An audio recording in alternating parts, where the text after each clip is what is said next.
A long, loud groan escaped my throat as I attempted to roll over. I had just regained consciousness and somehow knew I needed to get up quickly.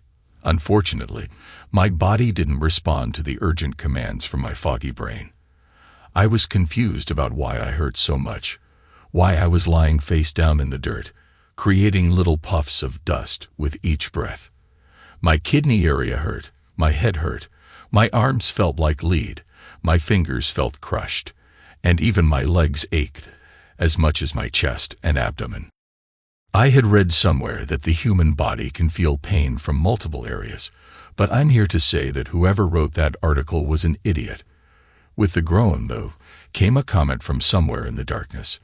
"Hey, idiot, you awake and ready for round 2? Then came a laugh. And it wasn't a pleasant laugh. It was more of a derisive chuckle than a laugh of enjoyment. I lay there quietly and gathered my thoughts. I started with my name, Joe Thompson. That's it. That's my name. I am 35 years old and work as an accountant. I am 6 feet tall and about 210 pounds in weight. I work out 3 times a week and run a 5K twice a week as part of my workout. Sometimes I mountain bike as a break in my routine. I am married to Lisa Thompson. She is 32 years old, and we have been married for 6 years. We have no kids, but not because I don't want any. No, that is all on Lisa. She wants to experience life a little more before being tied down by kids. Now I remember that's why I'm lying on the ground breathing dust. Our home life had taken a serious nosedive over the past 6 to 8 weeks. I'm not just talking about a suspension of sex in the master bedroom here. No, it was the total package. Derisive comments about everything I did or didn't do, angry outbursts for the least little irritation, belittlement of my manhood, my skin color, my hair color and style, my parents, and all my siblings. Also, Lisa had not attempted to clean up after herself and had even refused to take her turn at cooking, something we had shared before the big freeze. Yeah, I even remember when we met and how we started dating. Suffice it to say, I really didn't want to waste time on those memories right now. Finally, having enough of the abuse and neglect of our marital duties, I had taken the day off and followed Lisa during the day.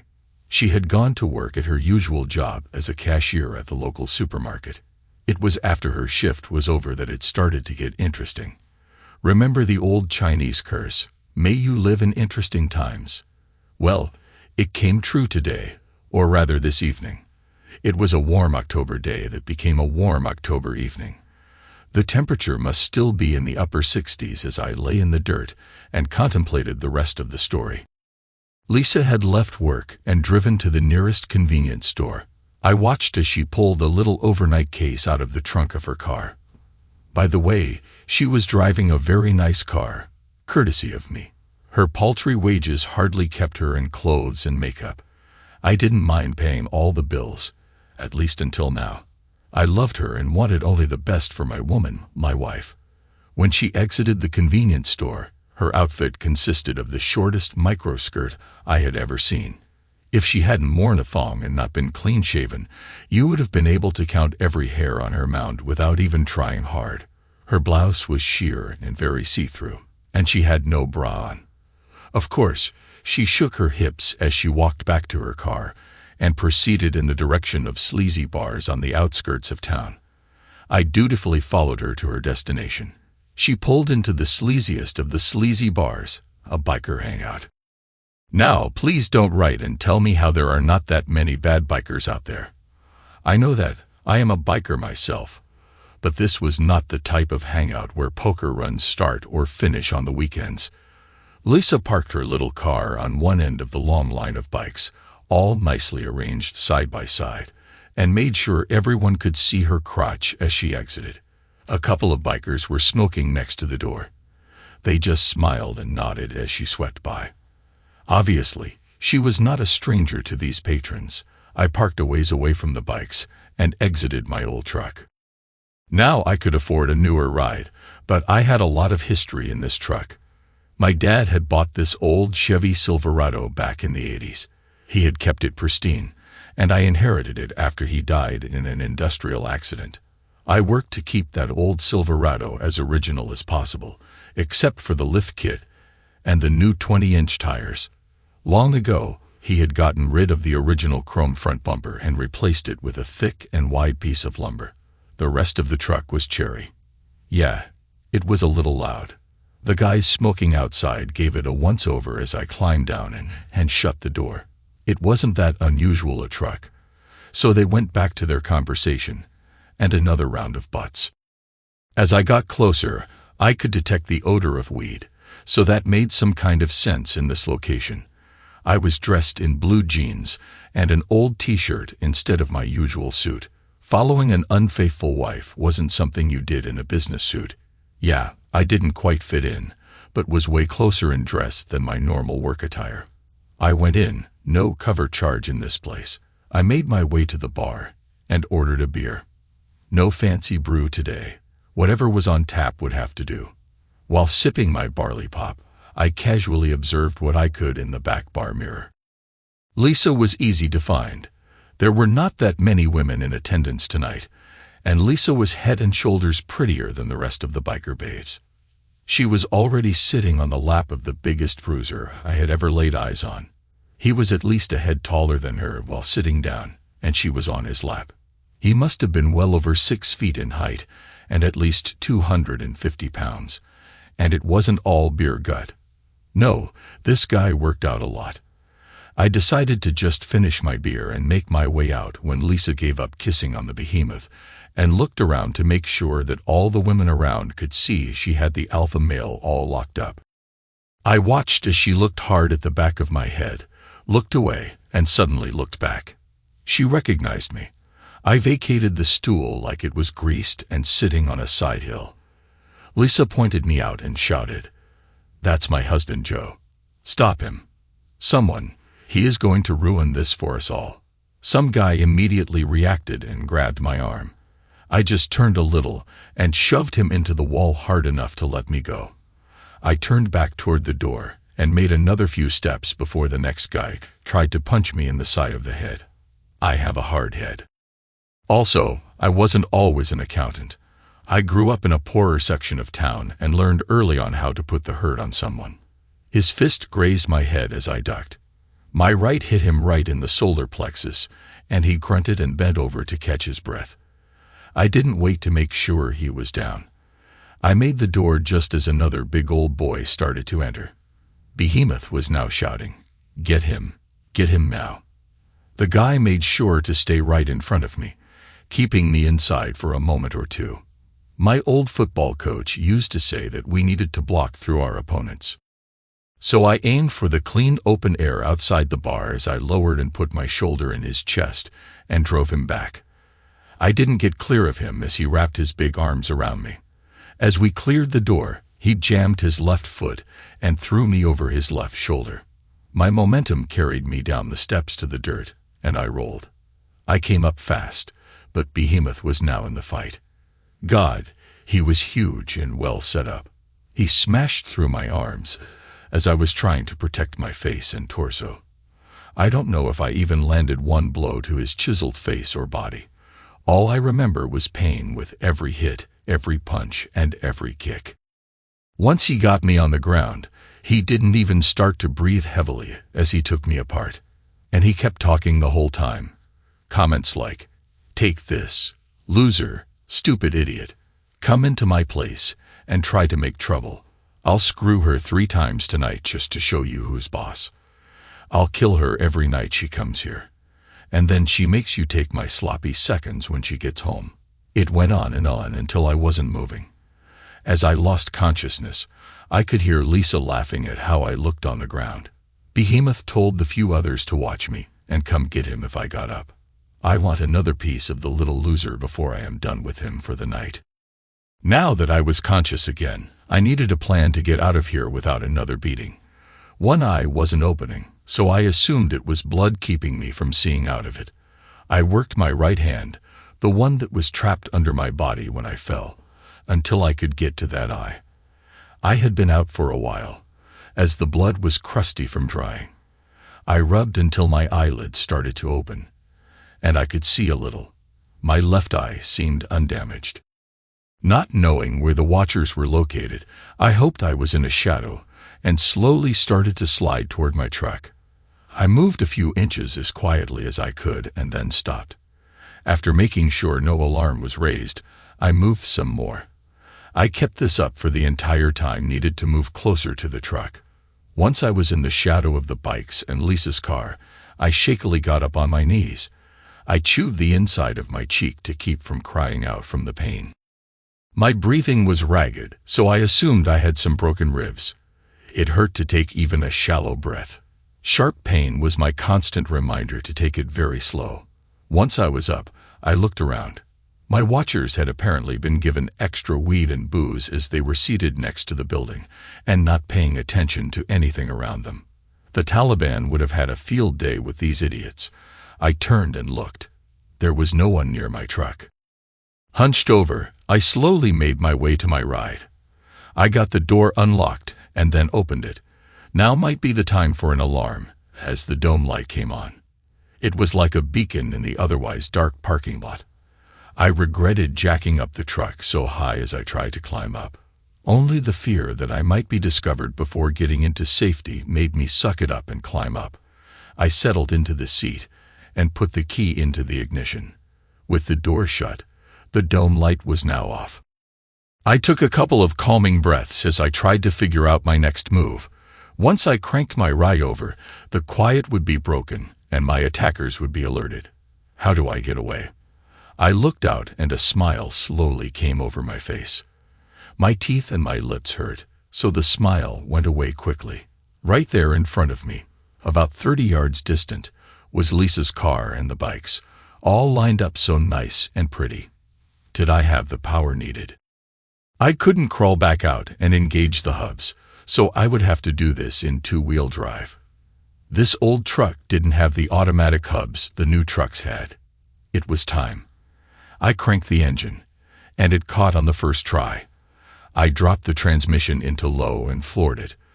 The watchers by the door looked up, kind of bleary-eyed, as my truck launched toward the car and the bikes on the other side of it. The big old piece of timber blasted the left side of Lisa's car. The car was so light it almost came off its wheels. I know I lifted it, and it slammed into the bikes on the other side. There was a horrendous noise that brought the watchers fully alert and screaming. I powered forward until my forward progress was halted. I backed up, and luckily nothing hung up. I twisted the wheel and hit second gear as I cleared the worst of the wreckage before twisting the wheel back and hitting the rest of the bikes. This time, I had enough forward momentum to push the bikes right up against the door of the bar, which stopped the bunch trying to exit at the same time. Sadly, I couldn't punch into the building itself. I would have loved to drop the whole piece on Lisa and her lover.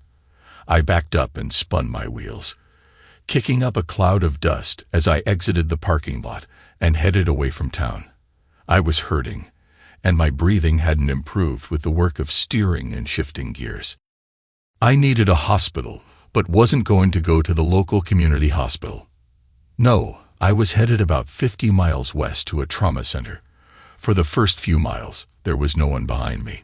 The two-lane highway seemed to be deserted for some odd reason. Then I could make out a couple of headlights coming up fast. There were a few more right behind the first ones. No red or blue lights, though, so the cops weren't on the prowl already. Soon they caught up. I could see the individual headlights of motorcycles.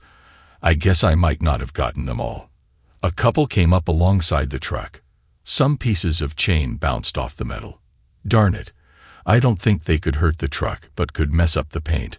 My mind quickly tried to figure out how to stop them or get away. I knew their top end was probably higher than my old truck, so outrunning them was out of the question. In desperation, I swerved over the center line and took the couple alongside me off the other side of the road. Those big bikes dumped like ditches, and they both wrecked. Well, I took the left-hand ones out. A couple of others came up alongside my right side. A quick swerve, and they were herded right off the right-hand side of the road, where they also bit the dirt. I glanced and saw someone cartwheel off his bike. Couldn't happen to a nicer guy.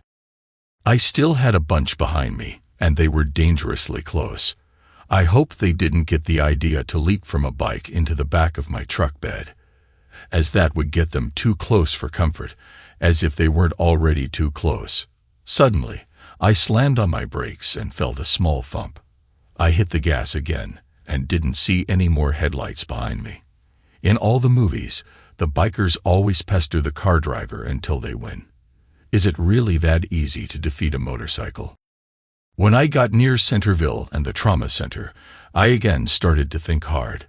How do I keep Lisa from finding out where I am? She and Behemoth would first assume I would either go home to lick my wounds or go to the nearest hospital.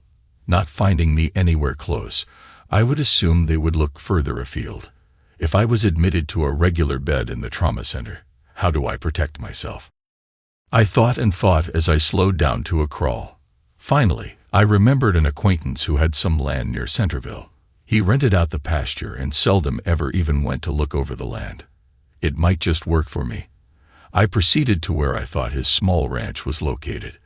There had not been anyone living there for many years, but the old farmhouse and barn were still there, albeit surrounded by tall trees and weeds.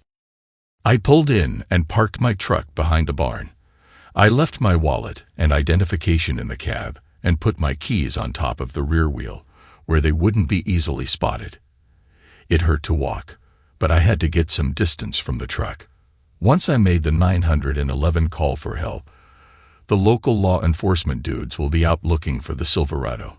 I made it about a mile before the pain and the shortness of breath got too much to bear.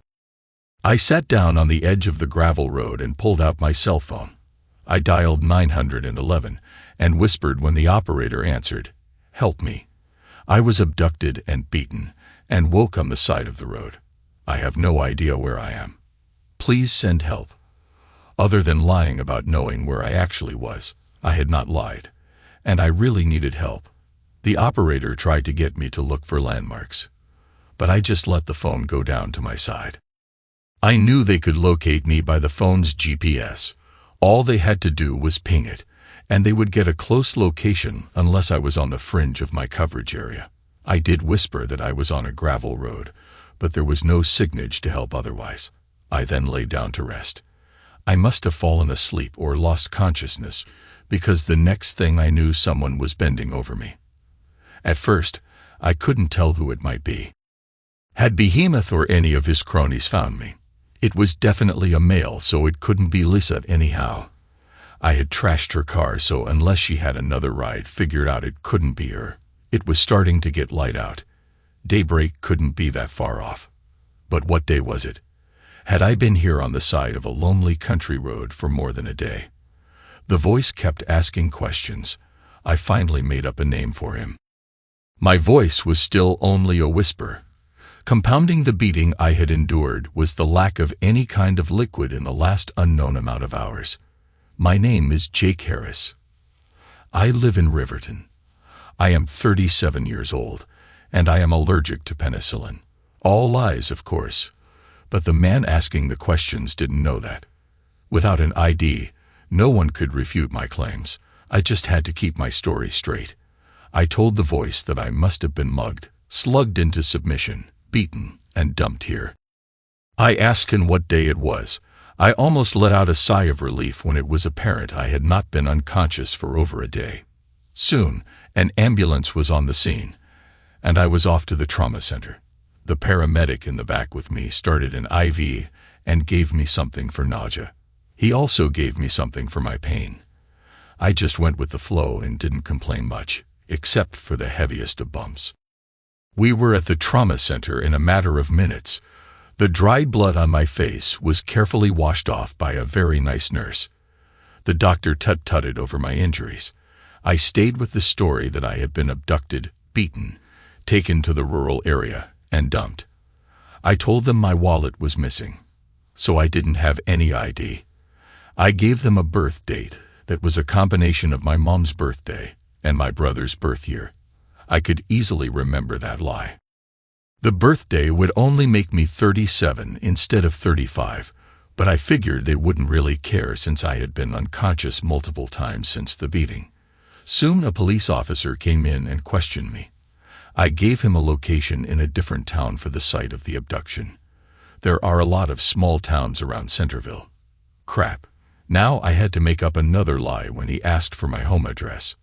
Too many lies to keep straight, might get dicey. I also told him I was divorced and had no other family. Phew, that lie would be easier to keep up with. The cop then asked a weird question. Do you ride a motorcycle? That one I could easily answer without worrying about the truth. I used to many years ago, but have not owned a bike for a long time. Why do you ask? We are investigating an accident, or actually a series of accidents, that happened about 20 miles from town. 2 bike riders were killed in one accident, and 6 others have varying injuries ranging from multiple fractures to critical head injuries. Of course, none of the riders have been able to tell us what actually happened. We have detectives looking into the incident as accidents seem to be illogical. These guys are hardcore bike riders, and having accidents is not realistic. The working thought is that a rival bike gang might have caused them to crash. I shook my head. I don't even know anyone who belongs to a bike club. No one I even work with owns a bike or goes on poker runs. Any idea who might have wanted to hurt you? Nope. I am divorced and live alone. I work on a non-union construction site, and we haven't had any trouble with the union boys for a long time. I go out and drink a single beer about once a week as I have a drinking problem and can't afford to let myself get too drunk. The last time I did that, I didn't sober up for 3 or 4 weeks. It has been hell getting my reputation back. My wife remarried and is doing good as far as I know. She left me because of my drinking. I don't think her husband is jealous, as she most likely tells him about all the crappy things I used to do.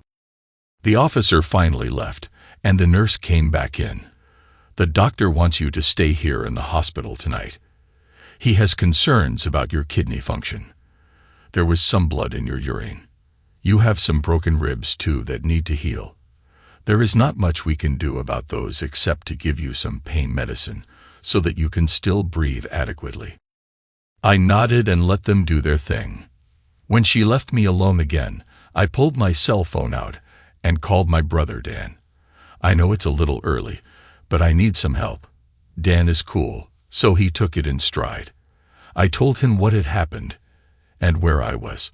I also gave him my fake name to use if he came to see me. What do you need right now? He had always liked Lisa but didn't question me or give me any crap. That might happen later, but not right now. I need my stuff from the house. If you would arrange for a mover to not ask questions and not let that woman interfere, then my things could be moved to a storage facility. Can you arrange all that? He had no problem with that. Since we had come from a hard-knock neighborhood, he knew some guys who knew some other guys who were used to people moving to new digs on a moment's notice. I texted him a list of what I wanted from the house. I also didn't care if they had to force the door. My next call was to a realtor. He was also an old friend from the hood. Mike, I need a fast favor. No problem, Joe. What's up? Lisa is cheating on me with a dirtbag biker. I don't know his name, but he hangs out at Tony's out on the edge of town. I don't care right now about that, so he can wait until later. Today, I need to list my house on the market and sell it as fast as possible so that Lisa can't move the a-hole into my place. I had purchased the house just after we got married. Lisa's credit rating hurt our chances for owning a house, so the mortgage and the title were in my name only. I had always intended to get her name on the title, but had procrastinated about that. Maybe my subconscious had known something like this might happen to our marriage. Yeah, I know she was entitled to at least half of everything, but we hadn't gone to court yet, so I was going to make her life as complicated as possible. Okay, Joe, I understand, but what happens if Lisa is at the house when I come by to do my market assessment and put up the sign? Right now, she is just a tenant and can't say yay or nay about the ownership of that house. Just tell her I have moved, and the house has to go. I thought a minute. Why don't you act as my rental manager and take a lease agreement to her? Make it a month-to-month lease, but include how she has to maintain the premises in available condition and keep it ready to be shown. Tell her she has to sign it, or she will be evicted. I don't think she is smart enough to fight it until she gets a lawyer, and I don't think she'll do that until I have her served. I told him about the movers that would be coming soon. He chuckled and promised to grab a new lock for whichever door would be breached. I was then moved to a room, given some breakfast, and got some sleep. I didn't plan on calling a lawyer just yet. Let her stew for a couple of days. Dan called back late in the afternoon. Joe, all done. The guys went over and got your recliner, the microwave, washer and dryer, the guest bedroom set, your guns and gun safe, and all your tools. They also took all the dishes, pans, and utensils, even though you didn't list them. They just wanted Lisa to be as inconvenienced as possible. Oh, by the way, the bed in the master suite accidentally got bleach poured on it. I don't think the fabric will stand up to the corrosiveness. The room might have to be aired out for a couple of days. I had to chuckle, even though it hurt. Was she there? They didn't see hide nor hair of the witch. I think they were disappointed. You know the guys. They don't like witches. I had to agree. He signed off and promised to come and get me when I was to be released. Now you might be wondering about my finances. Had she had time to raid the coffers? Well, didn't I say I am an accountant? I am a good accountant. Some of my clients are from the old neighborhood and have some shady income streams. I make their money all look good for the IRS. I also only let Lisa have access to her money, and to a joint account I put money in on a regular basis. She couldn't touch the savings or investment accounts. Yeah, again, I would have to share with her, but not until a judge ruled. Right now, she just had her wages for her cashier job to rely on, unless Behemoth was paying her way. I checked the account balances. She had withdrawn all of the available cash from the joint account. No problem. I still had my own account where my pay was deposited. It wasn't even in the same bank as the joint account. About 6 in the evening, Mike called me back. I didn't know he had no love for Lisa until he reported, "Joe, your wife is a little miffed. She was there when I came by late this afternoon." Apparently, the front door was standing wide open when she came back to the house, and stuff was missing, as she put it. She was pleasant to me until I pulled out the new lock and started to replace the damaged one on the door. She got a little pawed when I put the key in a box on the door itself and secured it. By the way, you need a new front door.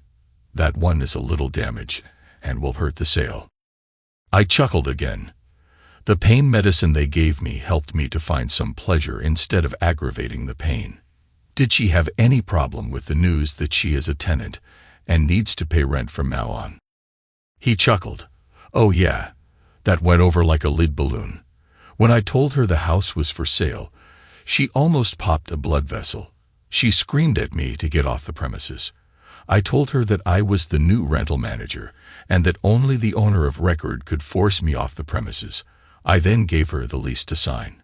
She, of course, refused to sign and wanted to know where you are. Have you blocked her phone number? She kept saying you have not been answering when she has tried to call you.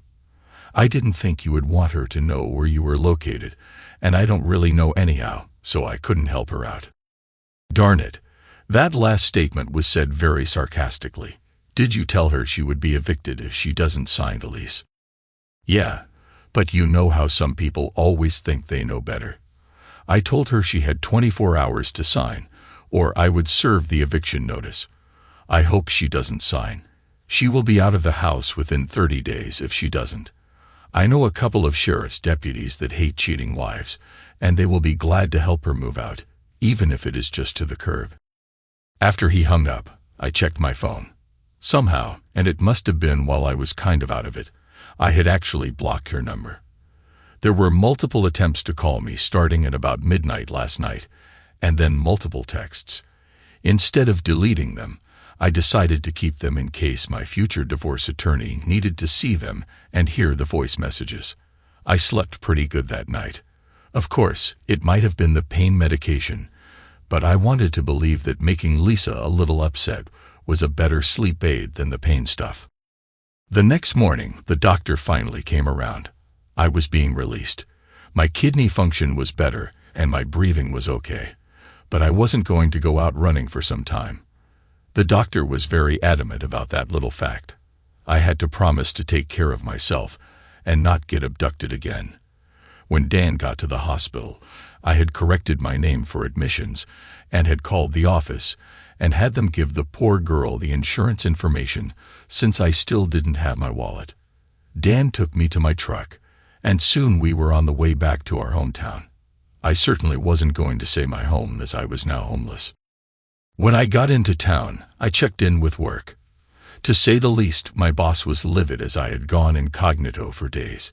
He quieted down when I told him I had been abducted and beaten and left on the road's edge to die. He also questioned who might have wanted to hurt me. He also told me that Lisa was trying to find me. I don't think he liked my chuckle as I told him she could go to hell. I think he had desires in his heart to have sex with the witch. He could have her if his wife would agree, for all I cared. I made arrangements to take a couple of extra days off to look into my shelter needs.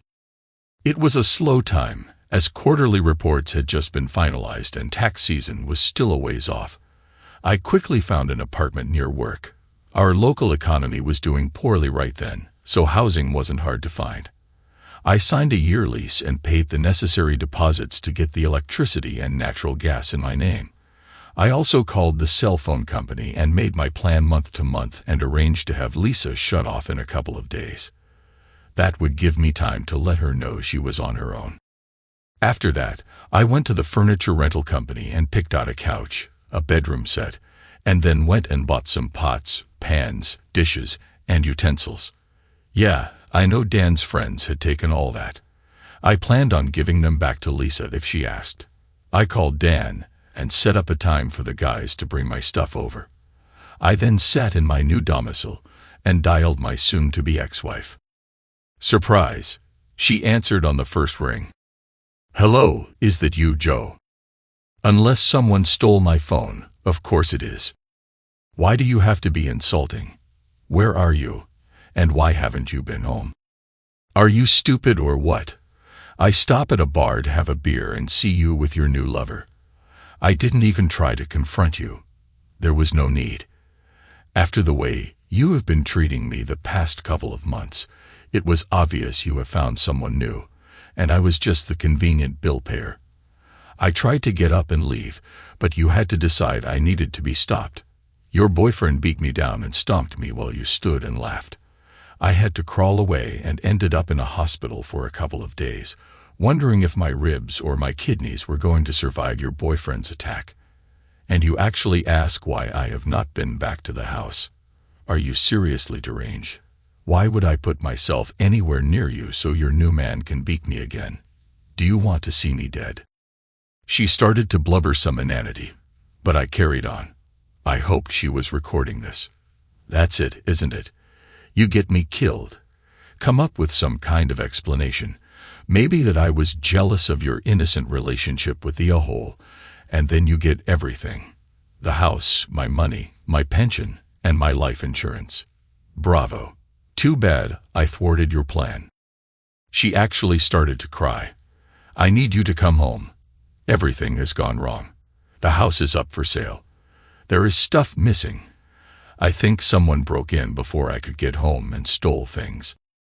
"Yeah, someone I know broke in and took my things along with some stuff to help me set up my new place.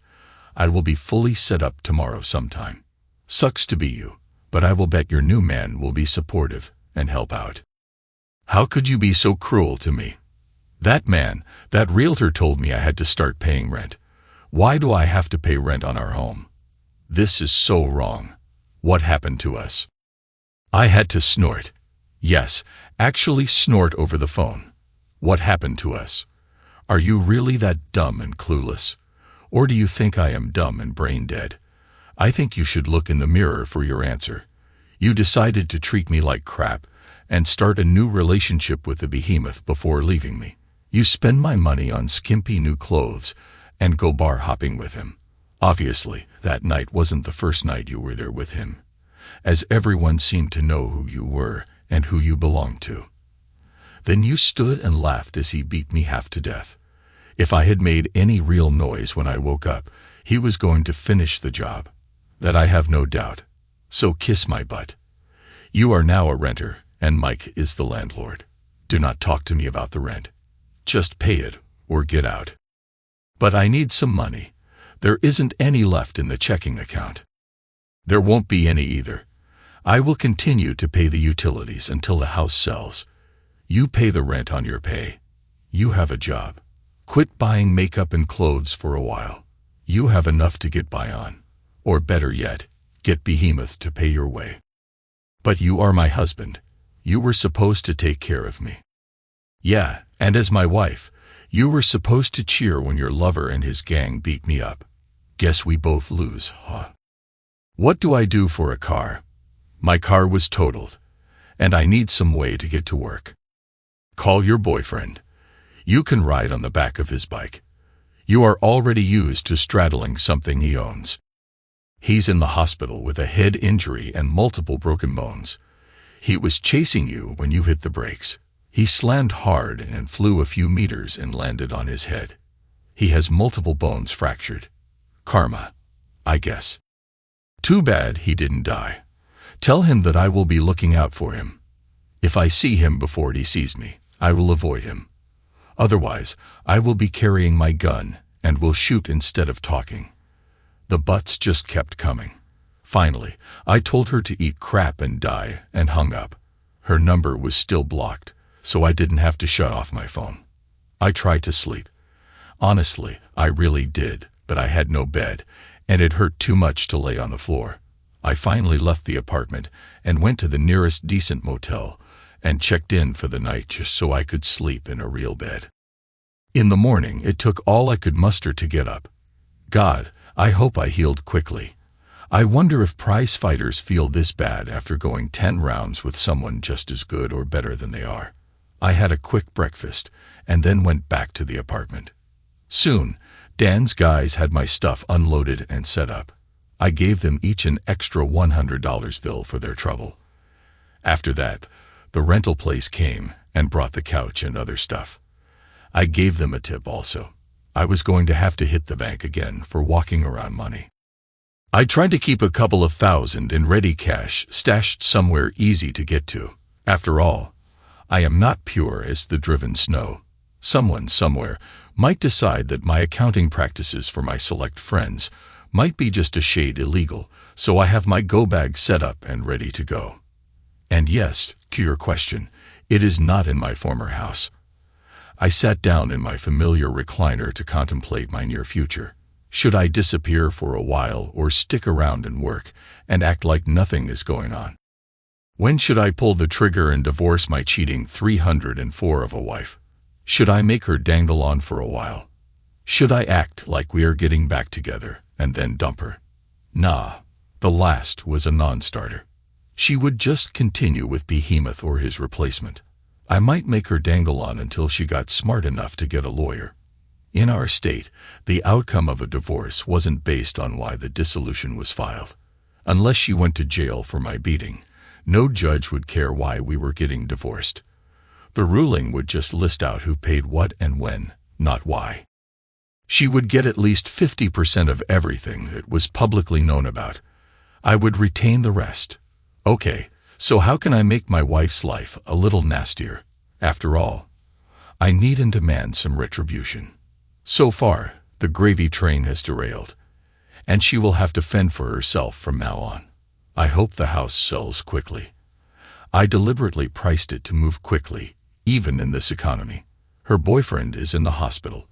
I don't know how badly he is hurt, but I could only hope he will not regain full brain function and has to be fed from a tube the rest of his miserable life. That goes for any of his friends that happened to be there the other night when he beat me down. They all need to suffer for their sins. Do I expect to be visited by his friends? Yes, sometime in the future. They will want to right the wrongs they perceive to have been visited on them. I went over to where my gun safe had been placed by the movers and got out my judge. This bad boy only carries 5 rounds in its cylinder, but can shoot either .45 caliber. That's the .45 long Colt, not the .45 ACP or 410 shot shells. I loaded it with 410 rounds filled with slugs. These rounds could blast through a concrete block wall. I vowed to carry it with me wherever I went, in the apartment or out of it. In the accompanying leg bag, I carried extra shells, both of the .45 and 410 variety. I sat and wept a little. I firmly believe that the best offense was a solid offense. So now what? Who should pay next for my wife's infidelity? I decided to just let it ride for a bit and see what was coming next. The next few days were uneventful. I actually went back to work, but kept the judge in my waistband, just in case. My phone started to go off again from an unknown number. It was Lisa. She had a new number since I had shut hers off. For some strange reason, she believed that we had just had a minor spat, and I was overreacting. When I asked her how Behemoth was doing, she acted like she didn't know who I was talking about. I guess I still didn't know the name of my attacker, and she certainly couldn't relate to the name Behemoth. Finally, I asked her about her biker buddy, and she replied, "Steve is doing better, but he might not ever walk or ride a motorcycle again." I almost lost it as I contemplated. Steve is not a name that strikes fear into a person. He must have a nasty biker name. She agreed. His biker name is Grizzly. Now that was a name I could respect. Sorry all you Steves out there, but you have to agree with me about striking fear into someone. She still wanted to know when I was coming home. I said, never.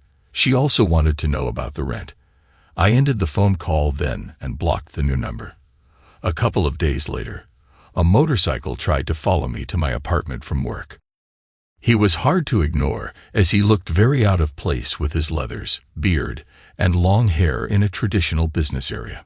I made sure to drive the opposite direction before losing him in heavy traffic. Unfortunately, I left a few irate drivers in my wake as I cut across 3 lanes of traffic to take a right, leaving the biker in the abandoned stack-up lane before heading back the other direction to my apartment. I made sure the judge was ready to lower his gavel on anyone who might successfully follow me to my new home.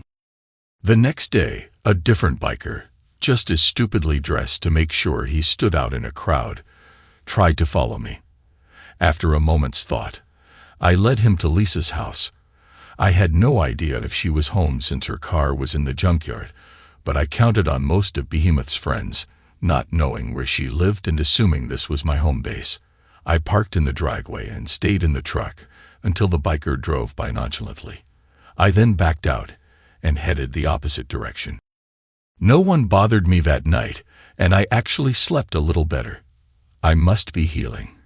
But man, those bruises were looking nasty as they healed. The next morning, a couple of cops stopped in at work and asked me about my whereabouts the night before. I had no alibi as I had slept alone after eating my single meal in my apartment. When I asked why the questions, I wasn't surprised about the answer. Your wife. He paused to look at her name on his notebook. Lisa Thompson reported that someone vandalized her house last evening while she was visiting a friend in the hospital. She claims it must have been you, as you are presently estranged for, and I quote, a misunderstanding. Did you notice the for sale sign in the front yard? He nodded. I continued, I am selling the house. Can you tell me why I would damage the property and reduce its value if I am trying to get the best deal from a buyer? He couldn't answer. I brought him up to speed. My wife is having an affair with the guy she was visiting in the hospital. He is the one responsible for all the bruises on my face. Would you like to see my ribs or kidney area? He shook his head. Well, for your information, the a-hole put me in the hospital for 2 days after severely beating me. If I had not snuck away, he was intending on continuing the beating when I woke up. My wife, the White Witch, egged him on and laughed at my puny attempt to protect myself. His friends blame me for the fact he and some of his other biker buds ended up in an accident. If I was investigating this crime, I would go and talk to Steve, her boyfriend, and see what he has to say about the vandalism. Well, sir, This puts a little different light on the subject. As a matter of fact, your neighbors reported that a group of very loud motorcycles were in your driveway last evening. We just had to check on her story of what happened. I nodded. This time, I would imagine that her boyfriend and his cronies have no idea where she lives. I was there for a short time yesterday evening to pick up some more of my belongings. Maybe one of them followed me and made the assumption that I still lived there. After they left, I called Mike. Just to let you know, last night Lisa's house was vandalized. I still have the homeowner's insurance on it, so I need estimates of the damage for insurance purposes. Please let Lisa know she will have to get renter's insurance now. He laughed out loud. Couldn't happen to a nicer person. I talked to her yesterday, and she is still balking about the lease agreement. I will drop by with a member of law enforcement and let her know it is up to her to keep the house in lettable condition once any current damage is repaired. I take it that you are not responsible for her discomfiture. No, I have nothing to do with it. For the last few days, a couple of bikers, I imagine friends of Behemoth, have been trying to follow me. I led yesterday's dummy by Lisa's house. I am sure the damage was due to a mistaken identity. The police are investigating and have questions for her boyfriend, Steve something or other. He chuckled again, and later I was told I had a call from an unknown person. Yep, it was Lisa. Short and sweet. What do you want? Why did you try to drive the cops on me? What would make you assume I would damage a property I'm trying to sell? Are you taking stupid pills now? That kind of set her back a little. I heard a gulp, and then she spoke in a conciliatory manner. Joe, I am sorry. Since you were mad at me, I immediately thought you might have done the damage. After the cops left, I called Steve and asked him. He admitted some of his friends might have been looking for retribution. You hurt a lot of the guys and damaged a lot of motorcycles. I hurt someone. Who and how did I hurt someone?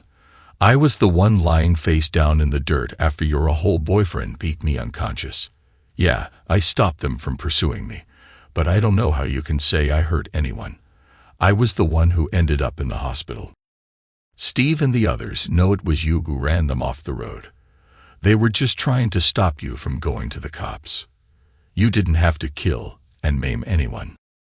Jesus, will you listen to yourself? I repeat, I was the one beat unconscious in that parking lot, and your boyfriend had people watching to see when I woke up so he could come out and finish the job. You stood there and cheered them on. You relished my beating. Now his friends have trashed your house, and you try to blame that on me also. Keep taking those stupid pills. You will be turning tricks to support Behemoth soon. She tried to blubber on that it was all my fault. I told her to shut up and listen. Mike will be around sometime today to look at the damage and make a report for the insurance company. After the claim is settled, I will only insure the dwelling, as it is a rental now, not a private dwelling. You will have to get renter's insurance. But this is our home, not a rental. Why are you doing this? Before I took the Lord's name in vain again, I needed to take a deep breath. What part of your cheating and throwing away our marriage do you not understand? This is all on you. I was content to support you and keep you happy, but you decided to go to the cheating side of town and start a relationship with another man. You cheered when he was beating me. You put him on my tail when I was trying to leave. You egged him and his friends on. You wanted me hurt. This is all on you. I ended the phone call and tried to get on with the rest of my day. My ribs were hurting from the deep breaths I had to take to try and calm down. My face ached and was actually itching from the healing skin from all of the abrasions, and I was pissed as hell.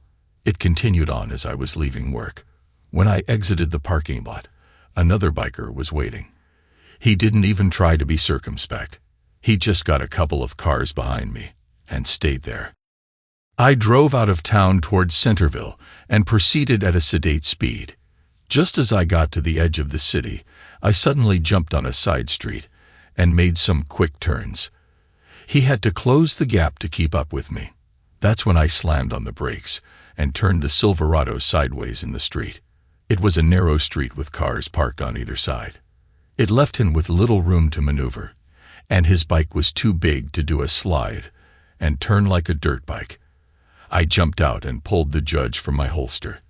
He got a very sick look on his face as I held the pistol up just enough to let him know I meant business, but not lined up on his chest to pose a deadly threat. He tried to bluff. "Hey, mister, I don't know what your beef is, but I just want to get to my home down the street. Why the sudden stop and the gun?" "Oh, buddy, I don't buy that for a second. You have followed me since I left work. We are now 40 miles from wherever you think is your home. There is no warning for you and your friends. I'm done being nice. You screwed up last week and watched Grizzly beat me down. Some of your friends paid the ultimate price for trying to run me down. Others are still healing from that attempt. Last night, you vandalized Grizzly's girlfriend's house thinking you had me cold. And now you are sitting there without any friends or backup, just about begging me to drop you like a bad habit. I don't know how much more stupid you can get. One shot from this gun, and you are lying there in the street with a huge hole in your chest and your life pumping out onto the concrete. You will live long enough to know that you are dying, and there is absolutely nothing you can do about it." He started to bluster again, but stopped as I cocked the judge. "I told you, no more warnings. If you survive the next few minutes, I hope you go back to your buddies and tell them how serious I am. I will tell the DA and the cops I felt threatened by you. I have sworn out an order of protection from you and your friends as I believe my life is in danger." I actually had not, but he didn't know that. "I will plead self-defense if it even comes to court. Somehow, I don't believe there are too many people who would care if I put a couple of you dirtbags down. Maybe I will get a humanitarian award for removing you and your friends from the gene pool." I took another step forward. Now, to really put the screws to him. "Look around. Do you see anyone paying attention to what is going on in this street right now? The good people of this neighborhood probably heard your beast and don't want to get involved. Do you hear any sirens? The cops either don't know about us standing here or don't care enough to intervene." He did look around. There was no one on the street, even though it was early evening and the weather was mild. I casually clicked the cylinder 2 stops. He got an even ghastlier look on his face. I was only 5 or 6 feet away from him when I pulled the judge up and shot out his headlight with a 410 shell with birdshot in it. There was no penetration through the headlight assembly, and I was too close for the pattern to spread enough to hit him. I do think he crapped his pants, though. Now I would get this piece of turd turned around and headed home. Darkness is coming quick, and you have no headlight. I might be following you, and somehow I don't think you would fare well in a collision in the dark." He nodded and did the multi-turn it took to get his ride pointed in the other direction, and took off like a scalded dog. I waited until he turned the corner before going back to the truck and heading toward the downtown area for a bit before heading on home. I did keep a close eye on traffic, as Biker Dude may have called his buddies and told them where to find me. I got back to my apartment and parked the truck out behind the building, as I always did, before carefully making my way in. I had replaced the empty cartridge with another 410 shell, but this one had slugs. No more Mr. Nice Guy. The rest of my evening and night were uneventful. I wish I could say that it stayed that way, and that some kind of common sense reigned in the bike world, but the truce only lasted a month or so until Stevie Boy got out of the hospital. That fateful night started out with me again checking my mirror, often as I drove a meandering way to my apartment. I couldn't see anyone following me, so I relaxed a little and headed to my new home. I parked behind the building as usual, and was soon eating my previously frozen meal while watching some evening football. It was getting late in the season, so there wouldn't be many night games during the week. Soon the game was just getting over, and I was contemplating the softness of my bed when there was a sudden banging on my apartment door. The accompanying tirade that was only slightly muffled let me know Steve now knew where I lived. I turned on the video recorder on my phone and then called 911. Isn't it grand how the new phones can multitask? I asked for law enforcement, and said I was afraid for my life. The dispatcher could hear the yelling through the phone. She assured me that help was on the way. At first, I contemplated opening the door and letting Behemoth in, but decided that might look like enticement to the police. I decided to wait for him to break the flimsy door down. I was standing with the judge up and ready, with the hammer cocked, when the door finally popped open with such force that one hinge was pulled from the frame. Steve, aka Grizzly, rushed in with a grin on his face. "Well, it's about time for you to pay for your screw-up." His hands were raised to rain down destruction on me again. The stupid idiot didn't even look at the gun in my hand. I slammed 2 shots into his chest. I don't know what else he was going to say, but his hands dropped to his chest, and he got a strange, wondering look on his face. His momentum kept him coming at me. I sidestepped him and looked at the door. A couple of his biker friends were coming in, I supposed to help kill me with their bare hands. I didn't let them get the chance. They each received a single shot, center mass. They went down. Those slugs have very good stopping power. I just wish that it was like the movies and their bodies would have been slammed against the doorway. But they just dropped and started groaning and begging for help. I went back to my phone and told the dispatcher to get 2 or 3 ambulances coming, as I had just shot multiple attackers in my house. As I was talking to her, I was reloading the judge. His job might not be done yet. I started to relax a little as I started hearing sirens, and then the roar of motorcycles exiting the parking lot. I guess Steve's friends didn't want to be interviewed about why they were sitting outside my apartment. Neither of the 2 extra bikers I had taken down looked good, but they were breathing and crying in pain.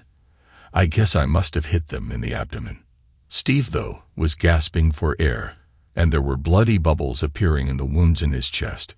He wasn't defeated, though. He gasped out some invectives in a hoarse whisper. "You a hole. Why didn't you just roll over and die when I kicked your butt? You stupid idiot. She belongs to me now." He somehow managed to blurt that out. I looked him straight in his eyes. "I told her to tell you that if I saw you first, I would avoid you. But if you came for me, then I would put you down like a rabid dog." Apparently, stupid people don't learn the lessons presented to them. I sincerely hope your other friends learn the damn lesson before I bring my friends in. You think you are bad. I shut off the recorder function just before I spoke, so the rest of our final conversation wouldn't be admissible. I leaned in close to his ears so he could understand me well. I have friends that won't make a public statement of what the lack of worth your badass friends are. They will just disappear. Their bikes will be chopped up and sold. Their families will have many questions, but there won't be any answers. Just the mental image of a dark hole in the ground where no one will ever find them. Later, his 2 compatriots would not be able to testify as to what I said. Right about then, Steve decided to give up the ghost and took his last breath. I can't really say if he understood what I told him, but I was prepared to repeat the lesson if needed. The cops arrived, and I made sure they understood I posed no threat by kneeling on the floor with the judge open and the shells exposed on the floor in front of me. I had my hands behind my head, but my eyes were still on the 2 lying on the floor in case they suddenly got brave. The first cop held his gun on us all while I was handcuffed. Then the other 2 were cuffed, even though they posed no threat right then. I guess everyone is a suspect until it is all sorted out. A quick search by one of the cops revealed knives and pistols being carried by both bikers. Even Behemoth was armed with a pistol and brass knuckles when they examined his body. The boys from the ambulances were soon on the scene and took the 2 bikers out post-haste as they were starting to look a little gray in the face. The 2 next arriving cops rode with them to Centerville to the trauma center. Man, I was responsible for a lot of business there these past few months since this had all started. The cops interviewed me on the scene after reading my rights. I had them call an attorney that I knew and then gave them my statement.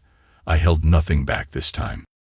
They grabbed my phone and also radioed the dispatcher to timestamp the recording of the 911 call for review as evidence. On my phone were also selfies of some of my injuries from the beating behemoth had laid on me, along with all those messages and phone calls from my wife.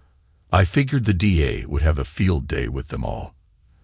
They took me to the station and booked me on manslaughter, use of a firearm in the city limits, and aggravated assault.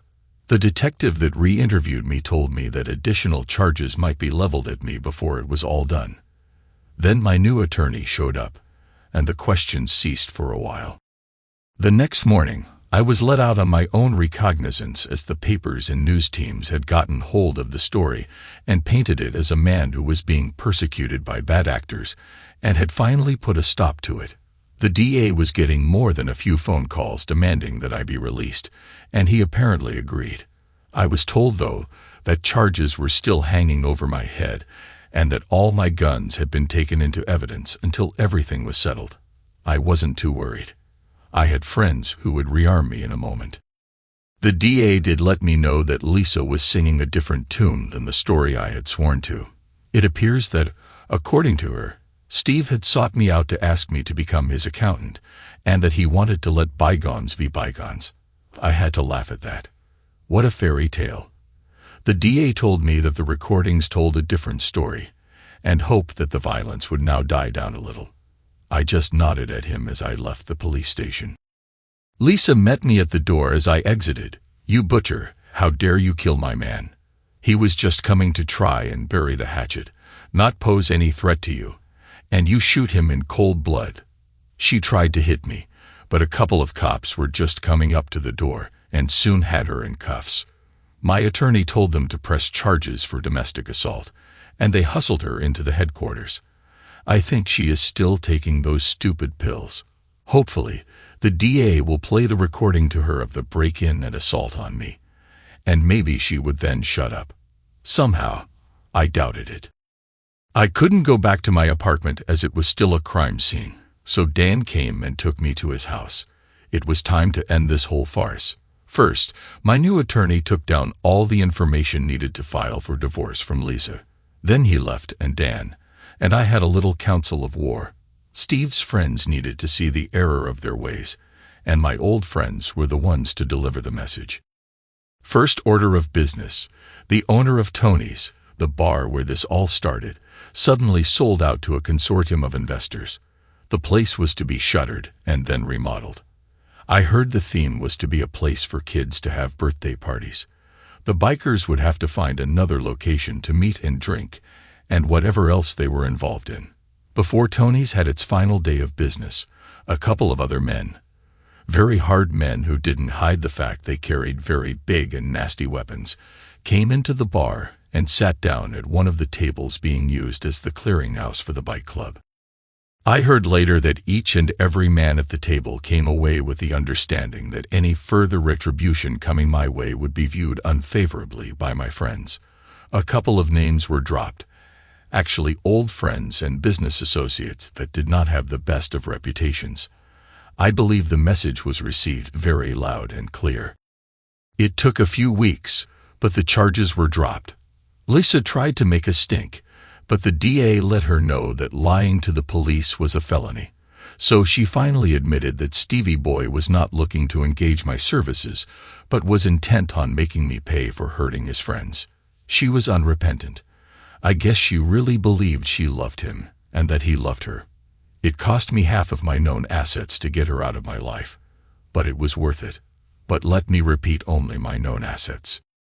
A little birdie told me that a very nasty woman paid her a visit after the final hearing, and she decided to move away far enough that we wouldn't run into each other. My friend told me that it took a little persuasion to make her understand what needed to be done. My wife actually wanted to sue me again for hiding my assets, but the visit made her realize that money was not worth it. I don't know what was actually said and how it was said, but whatever the message, she received it loud and clear. The house was repaired quickly while Lisa still lived there. I went ahead and paid for some upgrades that the contractor assured me would pay back in increased value. Oh yes, she did pay the rent demanded. I guess she decided that I meant what I said after Steve paid the ultimate price. Soon after the final decree and Lisa moving away, the house sold. I made sure to deposit half of the profit in her account. That was my only known asset, if I must add. And yes, I got my guns back, but with the admonishment by the police that they were watching me. I just smiled and nodded as I reloaded the judge. Despite my unnamed friend's warnings to the bike club, I was prepared for someone to try to take me out. Some people never learn the lessons presented to them. I still work at the same accounting office and still have some of my old friends from the hood as clients. My boss loves the money I'm bringing in, so he doesn't say much about them. I also still have my go bag in a hidden spot, just in case it becomes a little warm around here, especially after having had to kill one attacker and wound a couple of others. Nothing like something like that to keep a couple of sharp cops watching out and adding little clues and pieces of evidence until the dots connect. Recently, my boss sent me to Bata, Mexico. A new client needs our help to figure out a way to make his narco money into real business money. The guy is nice, but for some odd reason, keeps asking me if I like stew. And finally, am I dating again? Once in a while, I will actually have a real date with a real woman. Mostly, I have a couple of friends with benefits, but the real love of my life are the 2 new German Shepherd puppies that have entered my life. If you wake up to 2 little puppies wagging their tails and showering you with kisses, for sure your life is good. Thanks to everyone who took the time to listen to today's stories. If you enjoyed it, please consider liking and subscribing if you haven't already. Feel free to share your thoughts on the events in the comments below. Take care.